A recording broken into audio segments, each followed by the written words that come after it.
আল্লাহ তাবারাক ওয়া তাআলা রাসূল বলেছেন যে ইয়া মাশারাস শাবাব, হে যুবকের দলেরা। এই হাদিসটাতে শাবাব যৌবনকাল মানে জুয়ানি কালে যারা পৌঁছে গেছেন ওই সমস্ত মানুষরাকে, ওই সমস্ত নওজওয়ানকে, ওই সমস্ত যুবককে আল্লাহ তাবারাক ওয়া তাআলা রাসূল ডাক দিয়ে বলছেন, যদি তোমাদের বিয়ে করার ক্ষমতা হয়, তোমরা যদি বিয়ে করতে পারো, বিয়ে করার শক্তি থাকে, তাহলে আল্লাহ রাসূল বলেছেন তোমরা বিয়ে করো। এখানে বাত শব্দ ইস্তেমাল করা হয়েছে। বাতের মানে হলো কি, মুহাদ্দিসিনে কেরাম তিনটা মানা করছেন বাতের, যে হে যুবকের দল, যদি তোমাদের বাত থাকে ভিতরে, মানে বাতের ক্ষমতা থাকে, তাহলে তোমরা বিয়ে করো। বাত কাকে বলে? বাত বলে আপনি একটা স্ত্রীকে বউ করে বাড়িতে নিয়ে আসবেন, ওকে আপনি খেটে খাওয়াইতে পারবেন কি পারবেন না? ওকে কাপড় দিতে পারবেন কি পারবেন না? ওকে মোহর দেওয়ার ক্ষমতা আছে কি নাই? ওর জন্য একটা বাড়ি সুন্দর করে বাড়িতে থাকার জায়গা করতে পারবেন কি পারবেন না? ওই মহিলাটাকে, ওই নারীটাকে, বেড়ি ছেলেটাকে বাড়িতে নিয়ে আসার পর তার সাথে তোমার সহবাস করার, মিলন করার ক্ষমতা আছে কিনা, এই সমস্ত জিনিসকে বাদ বলা হয়েছে। কিন্তু আফসোসের বিষয়, আফসোসের কথা, শেরশাবাদের মধ্যে, আমাদের মধ্যে মনে হয় সব থেকে ছোট কালে বিয়ে দিচ্ছে আমরা ছেলে পিলের, বেটা বেটির দিনে। বেটা ছেলে গেলার বয়স 12 বছর, 13 বছর, 14 বছর হলো। বেটি ছেলে গেলার বয়স 9 বছর, 10 বছর, 12 বছর হয়েছে। বিয়ে দেওয়ার জন্য আমরা হুড়াহুড়ি করতে লাগছি, বিয়ে দেওয়ার জন্য আমরা তাড়াহুড়া করতে লাগছি, যে এখন আমাদের ছেলে মেয়ের বিবাহ দিতে হবে। এবার ওই গার্জিয়ানকে বলবো, কেন আপনি বিয়ে দিচ্ছেন ছোট কালে? ছোট কালে কেন বিয়ে দিচ্ছেন? ছোট কালে বিয়ে দেন মানা নেই, জায়েজ আছে শরীয়তে, কিন্তু ওর যখন একটা বিয়ের বয়স পৌঁছে যাবে, এখানে ছোট বাচ্চাকে আল্লাহ রাসূল ডাকেননি, জওয়ানকে ডেকেছেন। তাহলে এই হাদিস থেকে বোঝা গেল কি, যে মানুষ যখন সাবালিক হয়ে যাবে, মানুষ যখন বয়স হয়ে যাবে, জওয়ান হয়ে যাবে, তখন বেটা বেটির বিয়ে দেন। কিন্তু আজকে আমাদের অবস্থা যে যেমনি বেটা বেটির বয়স 10 বছর 12 বছর হলো, ঘন ঘন ঘন ঘন এবারে ঘুরতে শুরু হয়ে গেল। আমরাও টাকার লালচে পড়ে, লোভে পড়ে, যে 3 লাখ 2 লাখ 1.5 লাখ পাবো রে, দিয়ে দে ছেলেটার বিয়ে, একদিন তো বিয়ে দিতেই হবে, এই নিয়ে তো আমরা দিয়ে দিচ্ছি। কিন্তু আমি ওই বাপকে বলবো, ওই গার্জিয়ানকে বলবো, আপনি তো আপনার ছেলেটার বিয়ে দিয়ে দিলেন, এখনো যদি কষা চিপে তো দুধ বাড়াবে, ও নিজের স্ত্রীর খেয়াল কেমন করে রাখবে? স্ত্রী কি জিনিস কিছুই বুঝে না, স্ত্রী কাকে বলে জানে না, ওই বেটি ছেলেটাও জানে না যে স্বামী কি জিনিস, শ্বশুর কি জিনিস, শাশুড়ি কি জিনিস, কিছুই বুঝে না। ফলে কি হয়েছে, 2 মাস 4 মাস 6 মাস পর আর একদিন তখন বেটি ছেলেটা বলছে যে বাপুজি আর ভাত খাবো না, বাড়তে থাকবো না। এবার কোনো বাহানা দিয়ে ফান্দে ফেলে ছেলেটাকে পটিয়া সটিয়ে ডেকে তার হাতে দড়ি বেঁধে তখন বলছে, তোর বাপ কেটা, 2 লাখ টাকা তোকে দিয়েছি, 3 লাখ টাকা বিয়েতে খরচ হয়েছে, 5 লাখ টাকা তুই দে, দিয়ে তালাক করে নিয়ে চলে যায়। এগুলো না হয়েছে আমাদের সমাজে, হয়েছে না হয় না? এই জন্য ওই গার্জিয়ানকে বলবো যে বেটার বিয়ে দেন কিংবা বেটির বিয়ে দেন, বয়স হয়ে দেন, আর ওকে বুঝান, ওই ছেলেটাকে বুঝান যে তোর স্ত্রীর কি হক, এবং মেয়েটাকে বুঝান যে তোর উপরে তোর স্বামীর কি হক, এগুলা বুঝান। অবস্থা কি জানেন? সুবহানাল্লাহ। আজকে একটা বেটা ছেলে বিয়ে করে চলে গেল, লাগতে পুঁটা বইছে ভাই, পুঁটা চুইছে, ও জানে না যে স্ত্রীর সামনে কেমন ভাবে থাকতে হয়। গুটকা খাইছে, মধু খাইছে, সুবহানাল্লাহ, এমন দুর্গন্ধ করছে মুখ। ওই স্ত্রীর পাঞ্জরা যখন আপনি রাতের বেলাতে ঘুমাবেন, মুখ লেগে যাবেন, তো স্ত্রীটা থাকবে আপনার বাড়িতে? জীবনে থাকবে না আপনার বাড়িতে, পালিয়ে যাবে ওখান থেকে। আল্লাহর রাসূল বলেছেন, কাঁচা পেঁয়াজ কাঁচা রসুন খায়া মসজিদে যায়ও না। কাঁচা পেঁয়াজ খেলেন, কাঁচা পেঁয়াজ খেলেন, মানা নাই, খান, কিন্তু খাওয়ার পর হঠাৎ করে মসজিদে যেও না। কেন? যে মসজিদে যেতে গেলে তোমার মুখখানটা বাসনা করবে, দুর্গন্ধ করবে, করবে না? করবে না? নামাজ যেমনই পড়িতে আপনি খাড়া হয়েছেন, কাঁচা পেঁয়াজ কাঁচা রসুন দিয়ে খাড়িয়া নামাজ পড়বে, আপনি বুঝতে পারবেন যে এই কাঁচা পেঁয়াজ খেয়েছে। আপনার মনে দুঃখ হবে, তকলিফ হবে, আল্লাহর ফেরেশতারা থাকছেন আপনার সাথে, ওরা তকলিফ পাবে। এই জন্য আল্লাহ রাসূল বলেছেন, কাঁচা পেঁয়াজ কাঁচা রসুন খেয়ে তুমি মসজিদে যেও না। আর আপনি খাইনি, খায়া খায়া খায়া ভাই এই ঠোঁটখানটাকে এক আঙ্গুল গাড্ডা করে দিয়েছে। কত মানুষ ভিতরে খাইনি লিয়ার করে রাতের বেলাতে ঘুমিয়ে যায়, সারা রাত খানিটা থেকে থেকে এমন বাসনা করে। আপ কহেন যে এরকম স্ত্রী ও তো মজবুর আছে, থাকছে তো মজবুরিতে থাকছে, সুবহানাল্লাহ। এরকম স্ত্রী তো ছাড়া আপনাকে পালিয়ে যাবে, ছাড়া পালিয়ে যাবে। কত ভাই মধু মুখে ভরবে, কত ভাই আরো কিছু ভরবে মুখে, থেকে গেল সারা রাত। না ভাই, তকলিফ দিতে হবে না, খুব কষ্ট দিতে হবে না, সুবহানাল্লাহ। এই জন্য একটা পুরুষকে জানা দরকার যে আমাকে বাড়িতে স্ত্রী নিয়ে আসতে হবে, কি হক। আল্লাহ রাসূলের জামানাতে এক বাপ নিজের বেটির বিয়ে দিবে, বাপ নিজের বেটির বিয়ে দিবে, বেটি বলছে আব্বা আমি এখন বিয়ে শাদী করব না, খুব বিয়ে শাদী করব না, খুব। এবার সেই বাপ নবীর দরবারে চলে গেলেন, যাওয়ার পর বলছেন হুজুর আমার মেয়ের আমি বিবাহ দিব, বেটির বিয়ে দিব, আমার বেটি রাজি নাই, বিয়ে করতে চায় না, আপনি তাকে একটু জিজ্ঞাসা করেন তো কারণটা কি। আল্লাহ রাসূল বললেন যে তোমার বেটিকে এনেছো, বলছেন না, বলে যাও তোমার বেটিকে নিয়ে এসো। পরের দিন বেটিকে সাথে করে নবীর দরবারে চলে গেছেন। এবার আল্লাহ রাসূল বলছেন যে আরে আল্লাহর বান্দি, তোমার বাপ তোমার জন্য একটা খুব সুন্দর ছেলে দেখেছে, তো তোমার বিয়ে দিবে, তো তুমি ইনকার করছো, কারণটা কি। এই আমার ভাইরা মায়েরা খালারা শুনেন, এবার সেই বেটি ছেলে কি বলছেন জানেন, আল্লাহর নবী গো,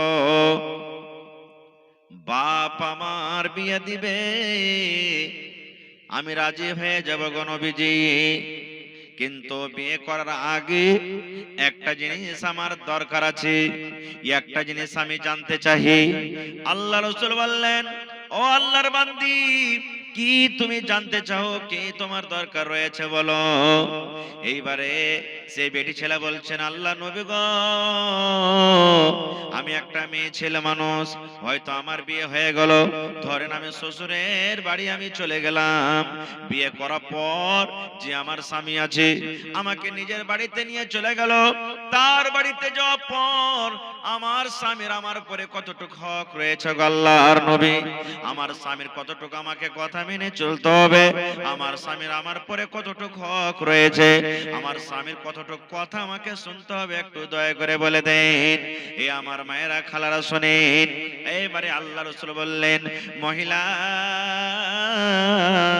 যখন তোমার বিয়ে হয়ে গেল, যখন তুমি শ্বশুরের বাড়িতে চলে যাবে, তোমার উপরে তোমার স্বামীর অতটুকু হক রয়েছে, তোমাকে তোমার স্বামীর অতটুকু কথা মেনে চলতে হবে, শুনতে হবে। তোমার স্বামীর গতরে যদি ফোট হয়ে যায়, তোমার স্বামীর গায়ে যদি ঘা হয়ে যায়, তোমার স্বামীর গতরে ফোট হয়েছে, ফোট পেকে গেছে, ঘা পেকে গেছে, পুজ চুইছে, রক্ত বইছে, এই মতো অবস্থাতে তোমার স্বামী যদি তোমাকে বলে বিবি রে, এই আমার ঘাটাকে তুমি সাফ করে দাও, এই ফোটটা পেকে গেছে সাফ করে দাও, কি দিয়া সাফ করবে রে বিবি। তোমাকে আল্লাহ তাবারাক ওয়া তাআলা বাড়িতে পানি দিয়েছে, কল আছে, তোমার বাড়িতে যদি তুমি বলো পানি দিয়ে ধোবো, চলবে না।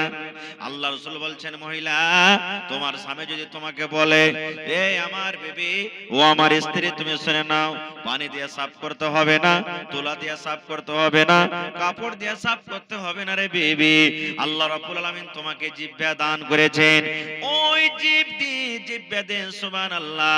যদি স্বামী বলে জিহ্বা দিয়ে চেটে চেটে চেটে চেটে চেটে তুমি রক্তকে সাফ করে দাও, জিহ্বা দিয়ে চেটে চেটে তুমি ঘাকে সাফ করে দাও, আল্লাহর নবী বলেছেন মহিলা তুমি ইনকার করতে পাবে না, ইনকার করতে পাবে না, তুমি এই কথা বলতে পাবে না স্বামী গো এই কাজ আমি করতে পারবো না।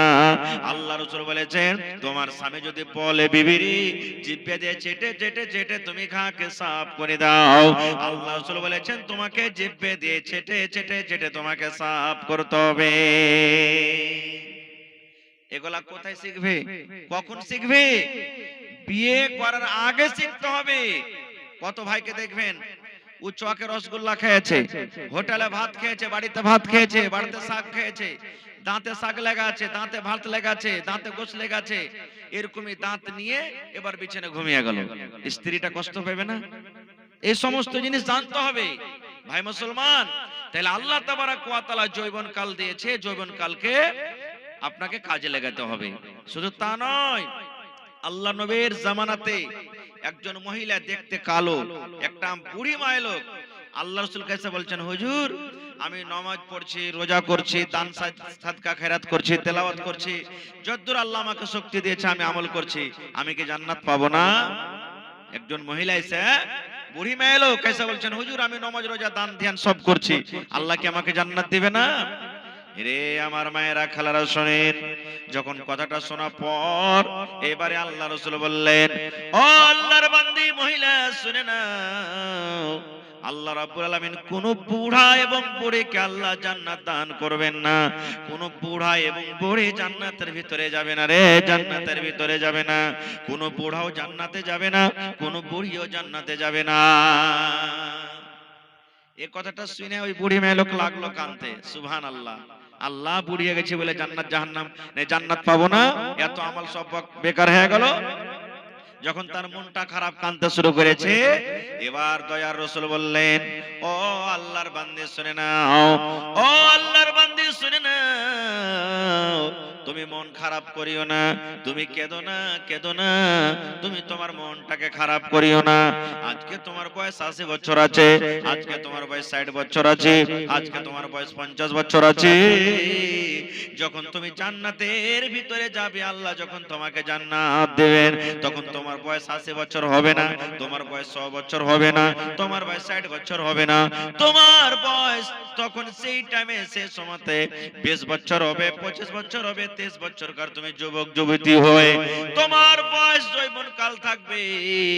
যখন আল্লাহ রাব্বুল আলামিন তোমাকে জান্নাত দান করবেন, যখন তুমি জান্নাতের ভিতরে যাবে, ওই টাইমে তোমার বুড়াতি কাল থাকবে না, ওই টাইমে তোমার বয়সটা 20 বছর, 25 বছর, 23 বছরকার তোমার বয়স হবে।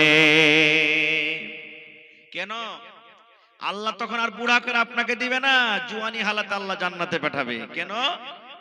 এই জন্য আজকে যদি আপনাকে সুফরি আম খাইতে দেয়, মনে করেন সুফরি আম খাইতে দিলে, যতটি এখানে বয়সপ্রাপ্ত ভাই নানা দাদু বসে আছেন, আপনারা সুফরি আম চাবিয়া খাইতে পারবেন? এখন পারবেন কি?